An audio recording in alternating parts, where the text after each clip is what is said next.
Paz do Senhor, igreja, amém? Glória a Deus por esse dia.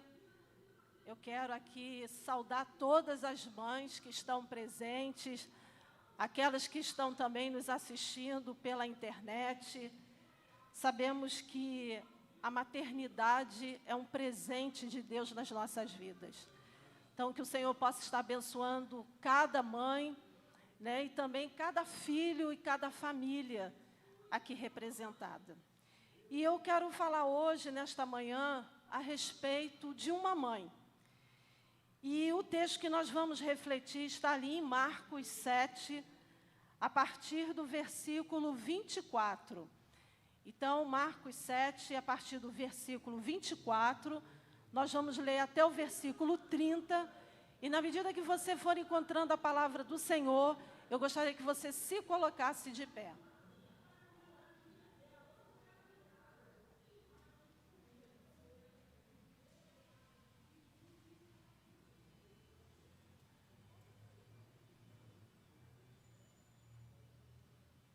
Então diz assim o texto do Senhor, sobre a mulher Ciro-fenícia. Levantando-se, partiu dali para as terras de Tiro e Sidom. Tendo entrado numa casa, queria que ninguém o soubesse. No entanto, não pôde ocultar-se, porque uma mulher cuja filhinha estava possessa de espírito imundo, tendo ouvido a respeito dele, veio e prostou-se-lhe aos pés. Esta mulher era grega, de origem ciro-fenícia, e rogava-lhe que expelisse de sua filha o demônio. Mas Jesus lhe disse: deixa primeiro que se fartem os filhos, porque não é bom tomar o pão dos filhos e lançá-lo aos cachorrinhos.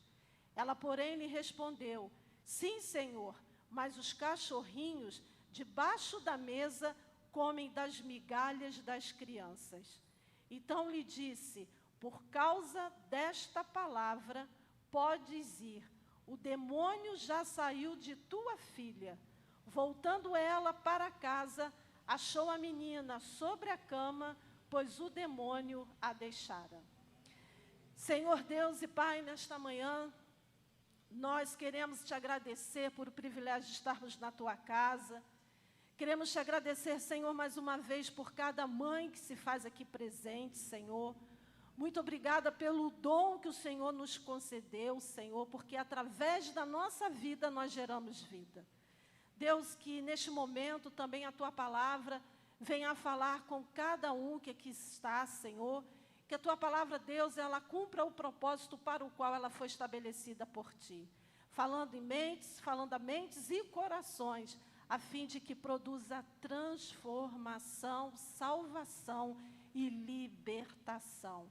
Oramos, Senhor, agradecidos por tudo, em nome de Jesus, amém. Você pode estar se assentando. Eu tenho uma tarefa árdua, né?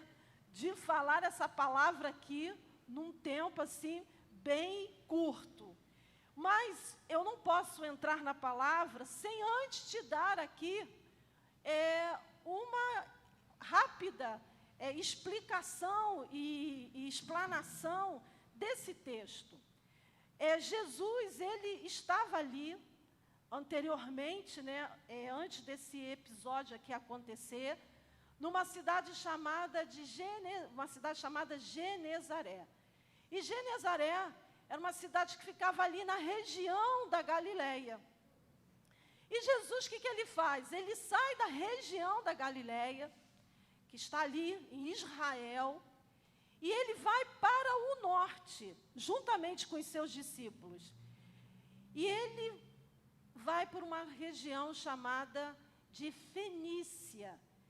E na região da Fenícia, tinham essas duas cidades, Tiro e Sidom. E eram cidades que estavam para além das fronteiras de Israel, e eram cidades pagãs. Então, alguns estudiosos, inclusive, dizem que essa viagem de Jesus foi a viagem mais longa que ele fez no seu ministério.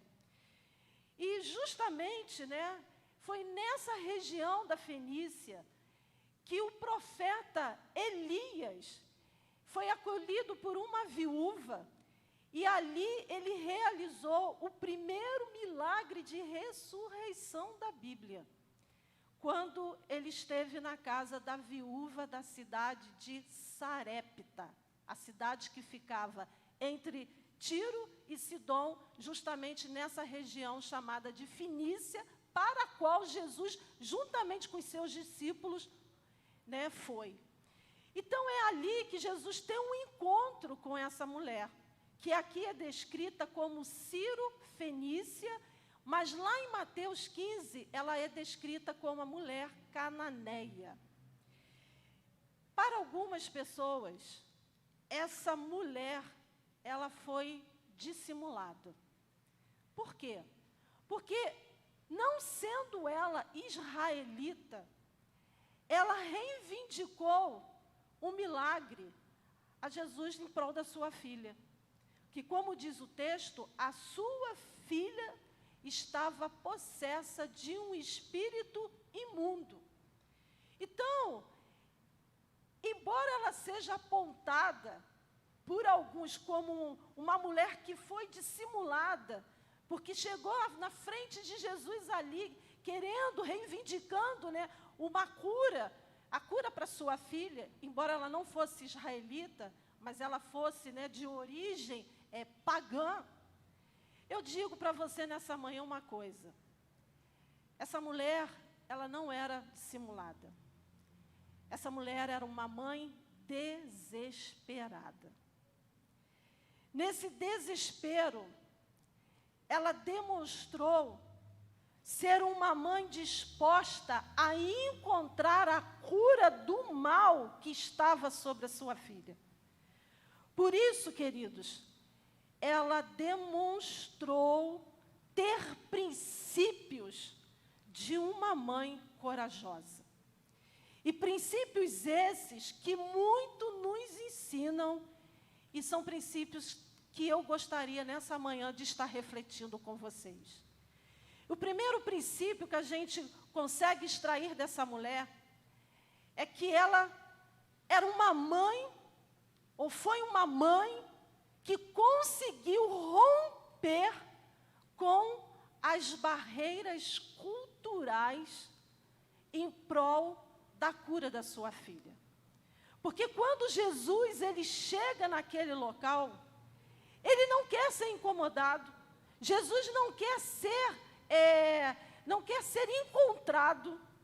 Mas como tudo que Jesus fazia tinha um propósito, aquela mulher, ao ouvir sobre Jesus, ela se dispôs a ir ao seu encontro. E interessante que o povo dessa região, o povo especificamente de Sidom, adorava um Deus chamado Esmum. E Esmum era o Deus da cura. Então eu entendo que possivelmente ou provavelmente essa mulher inclusive já tinha buscado a cura no Deus daquela região, no Deus de Sidom, o Deus do povo de Sidom, Esmum. Por quê, gente? Porque a gente busca aquilo que a gente conhece. Mas ela chegou ao seu conhecimento que, na verdade, havia ali, naquela região, estava ali por ali um profeta, talvez na cabeça dela, alguém que fazia, um milagreiro. E essa mulher, ela vai ao encontro de Jesus em busca da cura da filha. A princípio, isso pode nos parecer algo que não é conveniente, não é certo. Ir em busca tão somente da bênção e não do abençoador. Porque o que ela fez foi ir ao encontro em busca da bênção. Esse foi o primeiro objetivo daquela mulher. Porque ela queria ver a filha curada. Então, a princípio, uma pessoa pode ir buscar a bênção e não buscar o abençoador. Mas eu quero te dizer nessa manhã que no processo de se aproximar e de se conhecer Jesus, ele nunca vai deixar de se revelar, ele nunca vai deixar de mostrar quem ele é. E ele demonstra, e ele mostra, e ele se revela. Ainda que aquele que busca apenas a bênção, um dado momento, ele se revela como Senhor e Salvador. E Jesus fez isso na vida dessa mulher. Então, por mais que aquela mãe pertencesse a uma cultura pagã, fato é que ela rompeu com as barreiras culturais e foi até Jesus. Ainda que de um modo interesseiro, de ter tão somente a bênção, fato é que ela demonstra esse desprendimento, fato que ela demonstra esta coragem. Então, ela foi até aquele que não é apenas, não é aquele que não é um muro, não é uma barreira, não é um impedimento. Ela foi até aquele que é a porta, aquele que é o acesso, através do qual todos são convidados a entrar. Então, ela deixa cair as barreiras da sua cultura, né? Ela deixa ali, né, aquela situação provavelmente limitadora, em que ela sabia que poderia encontrar, inclusive, resistência nessa ação dela, mas ela, de fato, ela se coloca à disposição de ir até Jesus, ainda que, a princípio, em busca de uma bênção. Mas Jesus, ali em João 10, 9, ele diz assim: eu sou a porta, se alguém entrar por mim, será salvo. Entrará e sairá e achará pastagem. O ladrão vem somente para roubar, matar e destruir. Eu vim para que tenham vida e a tenham em abundância. Então, Jesus não tem problema com nada. Ele diz: eu sou a porta. Então, aquele que entrar por mim, esse vai encontrar pastagem. Seja quem for e seja na condição que estiver, eu tenho a provisão material, eu tenho a provisão espiritual, eu tenho aquilo que a pessoa precisa. Mas, antes de tudo, eu tenho salvação. Eu tenho vida e vida em abundância. Eu tenho vida eterna. Então, nessa manhã, queridos, façam como aquela mulher, como aquela mãe. Busquem, achem e entrem pela porta chamada Jesus. Não importa, você que está aqui, não importa a tua origem, a educação que você recebeu, o estilo de vida, a fé que foi forjada em você ao longo da vida. Fato é que você pode romper, como aquela mulher rompeu, com as barreiras e vir para Jesus e gozar da sua presença.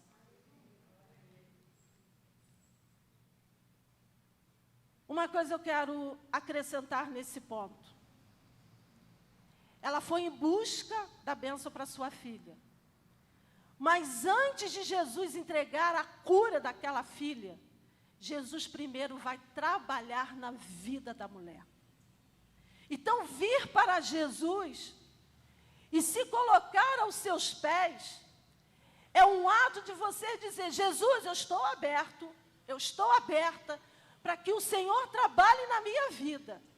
Porque através da minha vida eu sei que o Senhor pode trabalhar na vida dos meus.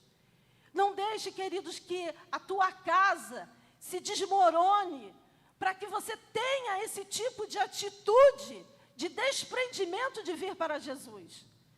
Porque antes de Deus trabalhar na vida dos teus filhos, dos teus familiares, Ele quer trabalhar na tua vida, a fim de que você possa ser um instrumento de bênção na vida deles e na vida de outras pessoas. Você pode dar um glória a Deus por isso? Eu conheci uma mulher que teve 5 filhos. 5. Desses 5, ela perdeu 3 filhos. E aquela mulher, ela foi se abrindo aos poucos para Jesus. Passou praticamente a vida toda ali, né, se retendo para ter uma vida completamente aos pés do Senhor. Eu creio que se no primeiro momento, né, da adversidade, no momento ali que ela teve de perda, se aquela mulher tivesse completamente deixado o seu estilo de vida, né, as crenças que ela passou, que foram forjadas na vida dela, ao longo da sua existência, e ela tivesse ali se colocado completamente aberta para o Senhor trabalhar na vida dela, eu creio que Deus teria trabalhado na vida dela e teria também trabalhado através dela na família. Mas precisou, né, que muito tempo se passasse, outras perdas ocorressem, para que essa mulher hoje, depois de tantos anos, estivesse completamente rendida aos pés do Senhor. Então não espere muito tempo, não espere amanhã, né, não espere o ano que vem, o dia é hoje, é agora. Deixe Jesus trabalhar na sua vida, a fim de que Ele possa trabalhar através de você, na vida da tua casa, da tua família e na vida de pessoas que um dia estarão tendo contato com você. Então, esse primeiro princípio, uma mulher que rompeu com barreiras, que no caso culturais, em prol da cura da filha.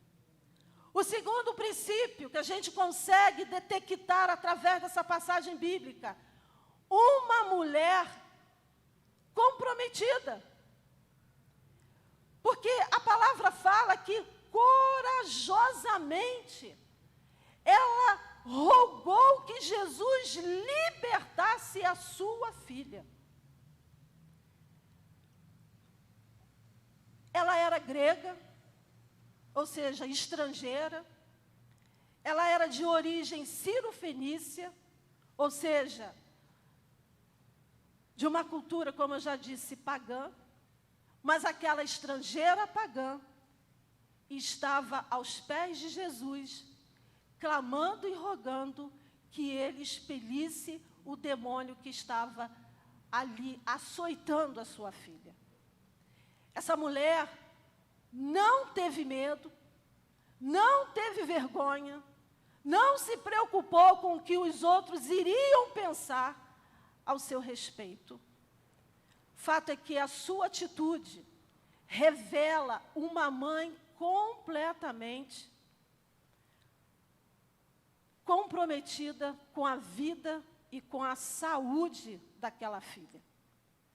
Mães comprometidas são mães que exercem o amor incondicional. São mulheres corajosas que enfrentam qualquer situação pelo bem dos filhos. São como as mães leoas. As mães leoas, queridos, cuidam de seus filhotes até 2, 3 anos de vida. Então, chega uma fase em que eles estão aptos para a vida selvagem. É quando elas deixam os filhotes irem. Elas caçam para alimentá-los, elas ensinam a caçar, e por incrível que pareça, as mães leoas morrem, se for preciso, para defendê-los de leões invasores e de outros predadores. Mães comprometidas cuidam de seus filhos, pois quem cuida ama. Eu sempre ensinei ao meu filho uma coisa: se você não cuidar, você vai perder. Então, quando a gente ama, a gente cuida para não perder. E também para a preservação daquilo que a gente ama, ou daquele que a gente ama. Porque, queridos, amor é mais que um sentimento, é ação, é atitude. não é só alimentar, comprar roupas e sapatos e pagar a escola, mas é ensinar, proteger e defender, especialmente como as mães leoas, os filhos, né, de invasores e de predadores. Eu quero dizer para você que nós vivemos numa sociedade que tem muitos predadores, querendo aniquilar, querendo abater, querendo machucar e até matar aqueles que nos são caros, aqueles que nos são especiais e são importantes, especialmente os nossos filhos. Nós temos visto tantas notícias complicadas e terríveis, né, através das mídias, que a gente fica assim, como que uma mãe, como que não teve a percepção de uma situação como essa? Mas sabe por que isso acontece? Porque não estão comprometidas com a sua maternidade. Não estão comprometidas com a criação dos seus filhos. E nós não podemos fechar os olhos para isso. Ainda que você não tenha, né, filhos pequenos, mas uma coisa é certa, você pode servir também como um canal de Deus para ensinar outras mulheres, porque a própria palavra fala que, ali no livro de Tito, que as mulheres mais velhas ensinam as mais novas. Então, a gente pode aqui nessa manhã dizer uma coisa, que nós precisamos de mães que rompem barreiras culturais, mulheres que estejam dispostas a serem trabalhadas por Deus, e mães comprometidas com os seus filhos e com as suas famílias. Eu, quando comecei, há muito tempo lá atrás, na minha área profissional, isso há muito tempo, há 30 anos atrás, eu peguei um dos primeiros casos que eu peguei, como advogada, foi de uma menina de 6 anos que foi estuprada por um vizinho, porque a família confiava nesse indivíduo. Isso há tantos anos. E as coisas não melhoraram. Cada vez que a gente liga a televisão, cada vez que a gente acessa, né, os canais de informação, de comunicação, a gente tem lá uma desgraça anunciada. Mas, nesta manhã, eu te convido, te invoco, né, te conclamo, te insto a ter um posicionamento de comprometimento. Então, porque os predadores são muitos, e esses predadores têm sempre o quê? O sentido ali do assédio físico, do assédio psicológico, da violência doméstica, as próprias companhias que os nossos filhos às vezes têm, que podem nos levá-los, né, às drogas, ao álcool, a uma vida de prostituição.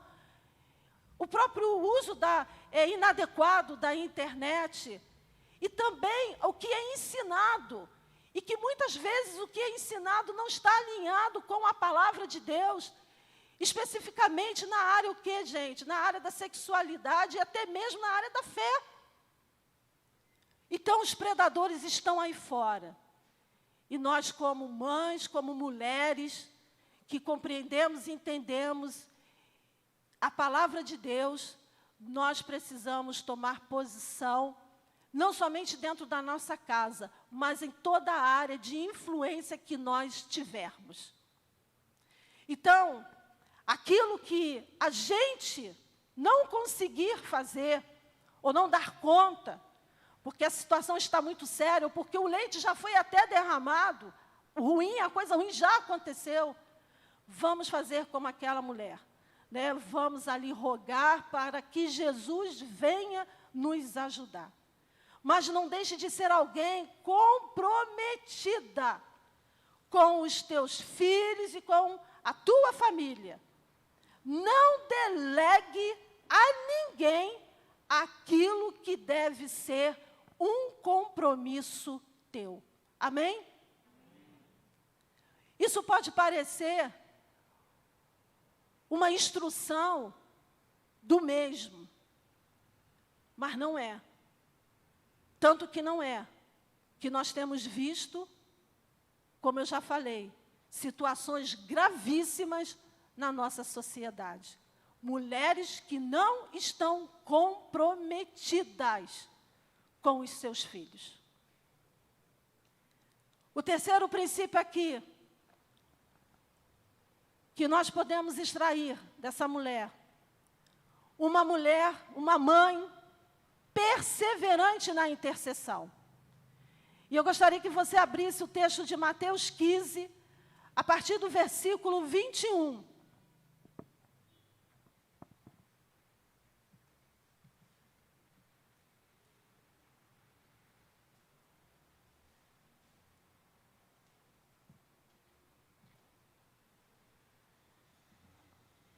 Esse texto, ele fala também dessa mulher.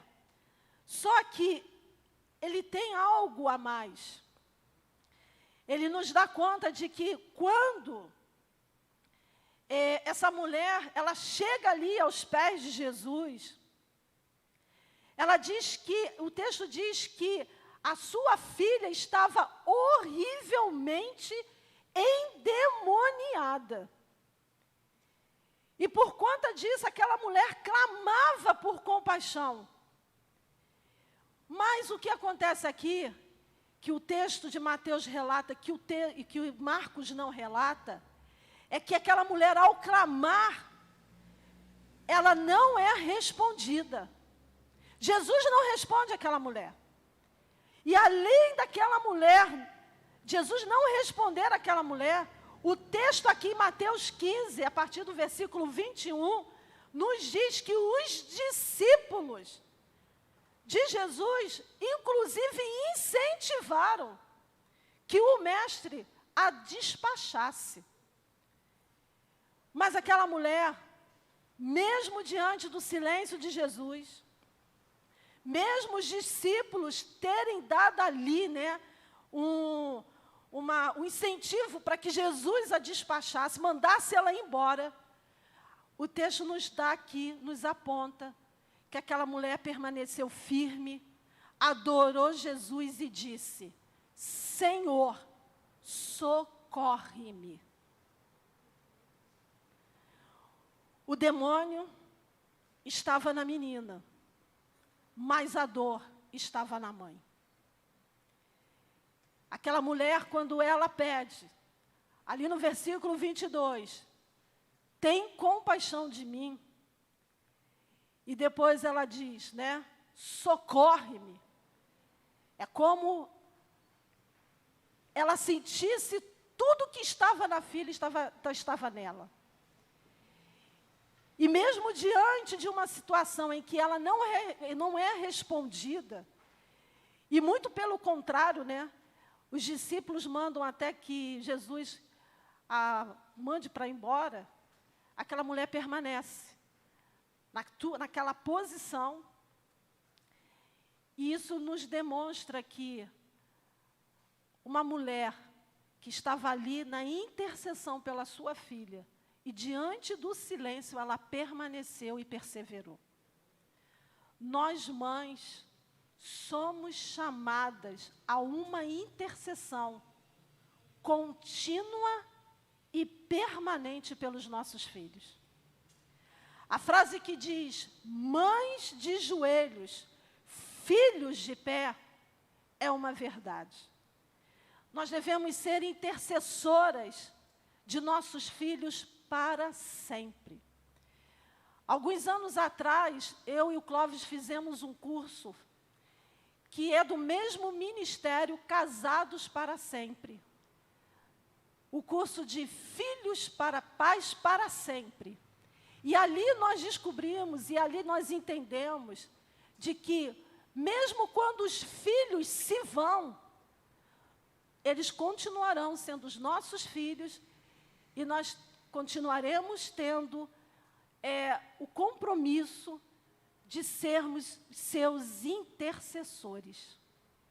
Então, mesmo que você já tenha filhos crescidos, filhos até com vidas, né, próprias, saiba uma coisa, você continua ainda sendo chamado e chamada a interceder por eles. Muitas vezes, nossa intercessão não será respondida de imediato. E mais ainda digo a você, às vezes a nossa intercessão não é nem respondida aqui na terra. Alguns anos atrás, num congresso de mulheres, uma irmã já com a idade, né, até um pouco mais madura que a minha na época, eu era ainda uma jovem mãe, ela chegou para mim e disse assim, eu estou com um problema muito sério. O meu filho, eu descobri que está envolvido com drogas. E uma mulher muito, assim, ativa nos ministérios da igreja. E eu virei para ela e falei assim, o que você está fazendo? Porque quando eu tenho problemas com o meu filho, eu vou para a sala, me ajoelho e fico ali a madrugada orando por ele. E eu ensinei aquela mulher que ela tinha que interceder por aquele filho. E passados alguns anos, depois que eu a encontrei, ela lembrou daquela situação, aquele papo que nós tínhamos tido naquele congresso. E ela veio até a mim, me dando até que uma satisfação, dizendo, olha, verdadeiramente o Senhor é aquele que ouve as nossas orações. O meu filho está livre das drogas, o meu filho se casou, o meu filho agora já tem até família formada. Para a glória do Senhor, ela obteve resposta das suas orações ainda nesse momento, em vida. Mas outras orações que nós iremos fazer, outras intercessões que iremos realizar em prol dos nossos filhos e da nossa família, que talvez nós não estaremos nem mais aqui na terra. Mas uma coisa é certa, as sementes espirituais, as sementes que nós lançamos no mundo espiritual, ainda que elas não germinem no nosso tempo, elas germinarão no tempo de Deus. E só para vocês entenderem o que eu estou falando. A minha sogra, ela era a única cristã evangélica da sua casa. Ela teve 6 filhos. Quando ela faleceu aos 59 anos de vida, nenhum filho estava na presença do Senhor. Ela foi uma mãe extremamente comprometida, intercessora. Ela não viu o fruto das suas intercessões, das suas orações em prol dos seus filhos. Mas hoje, dos 6 filhos, 5 estão na presença de Deus. Entende o que eu estou falando? Então, não desista de orar pelos teus filhos. Teus filhos são herança de Deus. Eles são filhos da promessa. Lute por eles, chore por eles, ore por eles, jejue por eles. O que você colocaria hoje diante de Deus em prol de você mesma, em prol de você mesmo, em prol dos seus filhos, em prol das suas filhas e em prol da tua família? Comece já a pensar, porque daqui a pouquinho nós iremos orar. Por fim, aquela mulher, ela rompeu com as barreiras culturais. Aquela mulher, ela se demonstrou ser uma mulher comprometida com a vida e a saúde da sua filha.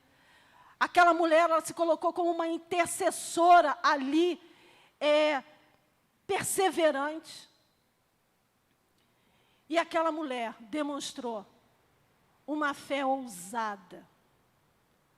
Porque em um dado momento, Jesus teve que respondê-la. E ao responder, ele vai dizer assim, deixa primeiro que se fartem os filhos, porque não é bom tomar o pão dos filhos e lançá-lo aos cachorrinhos. Diante, dessa situação toda, ela escuta isso de Jesus. E quando Jesus, ele responde dessa forma, é como ele dissesse assim, você está reivindicando, você está pedindo, você está clamando, rogando por algo que você não tem, a princípio, você não tem direito. A princípio, você não tem direito. que, na verdade, ele diz que ela não tem direito. Por quê? Porque o pão aqui é a mensagem, a palavra, o ensino, que era o quê? Direcionado para os discípulos e para os filhos, que era o povo de Israel. E não para os cachorrinhos. Os cachorrinhos aqui eram os gentios.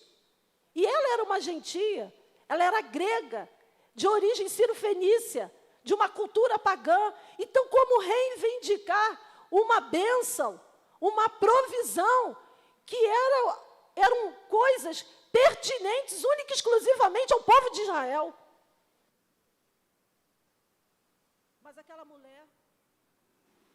Mas aquela mulher, ela não se cala diante daquela declaração. E ela diz assim: sim, Senhor. Ela concorda com Jesus: sim, Senhor.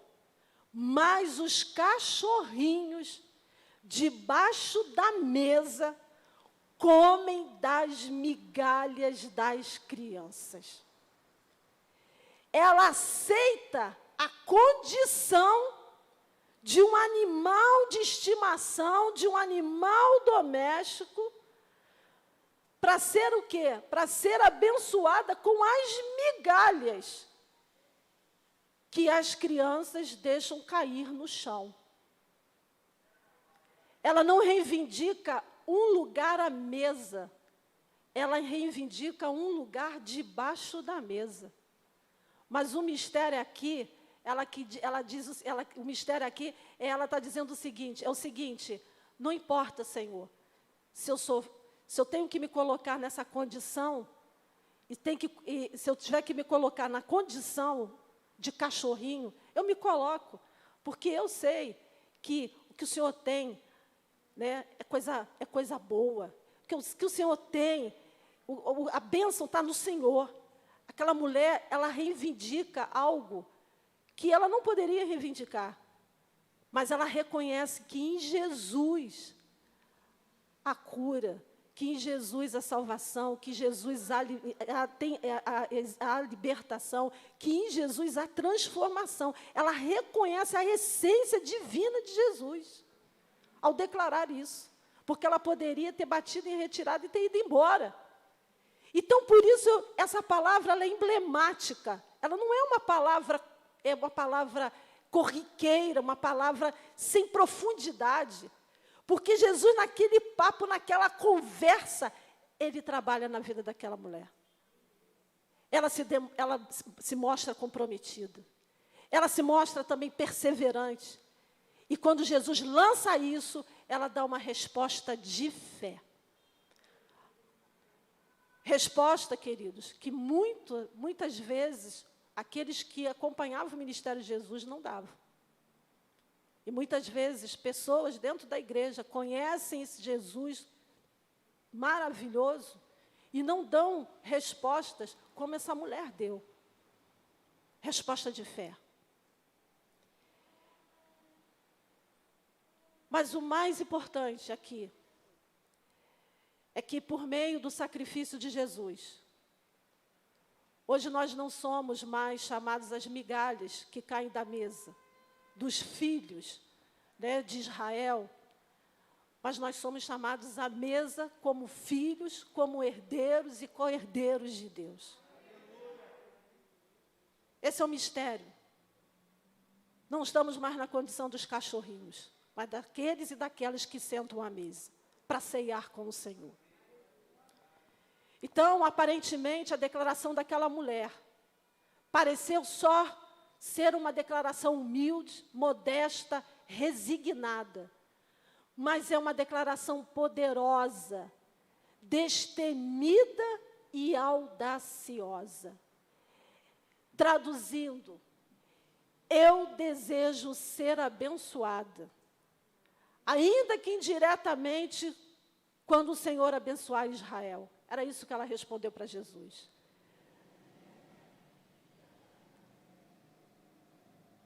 E isso, para aquela época, foi a demonstração de uma grande fé. E por isso Jesus vai respondê-la. Por causa desta palavra, podes ir, o demônio já saiu de tua filha. Voltando ela para casa, achou a menina sobre a cama, pois o demônio a deixara. Eu gostaria que nesta manhã, você que entendeu essa palavra, você possa colocar diante do Senhor aquilo que Ele precisa entrar e fazer o milagre. Deixe primeiro Jesus trabalhar também na tua vida. Procure também lembrar de algo que Deus precisa ainda ali, né, fazer a cura devida e necessária. Não abra mão de se comprometer com a maternidade, com a criação, com a instrução dos teus filhos. Persevere na intercessão por eles. E demonstre fé naquele que pode todas as coisas.